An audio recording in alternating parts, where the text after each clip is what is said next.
বিসমিল্লাহির রহমানির রহিম। আসসালামু আলাইকুম প্রিয় শিক্ষার্থী। এই চ্যানেলটি হচ্ছে যারা তোমরা এসএসসি পরীক্ষার্থী ঠিক তাদের জন্য।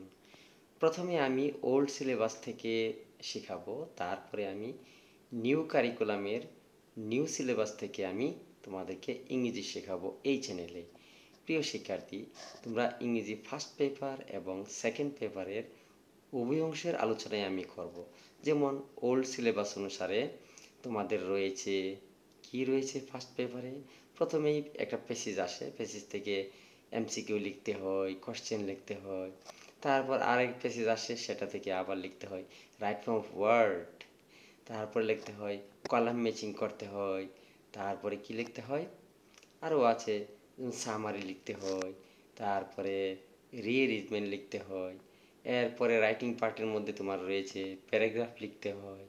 তারপরে কি লিখতে হয়, গ্রাফ অর চার্ট লিখতে হয়, ডায়লগ লিখতে হয়, লেটার লিখতে হয়, এগুলো কমপ্লিটিং স্টোরি, এগুলো লিখতে হয়। আমি এগুলো পর্যায়ক্রমে এক এক করে আলোচনা করব। সেকেন্ড পেপারের মধ্যে কি কি আছে, যেমন রাইট ফর্ম অফ ওয়ার্ড আছে, উইথ লো, উইদাউট লো। এরপরে হচ্ছে তোমার কলাম ম্যাচিং করতে হয়। তারপরে আর কি আছে, ন্যারেশন আছে। তারপরে আর কি আছে, চেঞ্জিং সেন্টেন্স আছে। চেঞ্জিং সেন্টেন্সের মধ্যে তো তোমার অনেক আইটেম, যেমন সেন্টেন্স রয়েছে according to meaning, according to structure, assertive, interrogative, imperative, optative, exclamatory. আর অ্যাকর্ডিং টু স্ট্রাকচার হচ্ছে সিম্পল, কমপ্লেক্স, কম্পাউন্ড। তারপর ভয়েস চেঞ্জ রয়েছে, এখানে ডিগ্রি চেঞ্জ রয়েছে, এখানে অনেকগুলো আইটেম চেঞ্জিং সেন্টেন্সের মধ্যে। তারপরে তোমাদের রয়েছে কমপ্লিটিং সেন্টেন্স। তারপরে রয়েছে হচ্ছে সাফিক্স, প্রিফিক্স। তারপরে রয়েছে হচ্ছে ট্যাগ কোশ্চেন, সেন্টেন্স কানেক্টর, অনেক আইটেম, পাংচুয়েশন।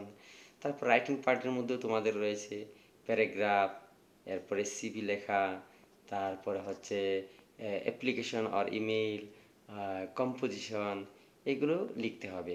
আমি পর্যায়ক্রমে এই চ্যানেলে সিলেবাস ভিত্তিক আলোচনা করব।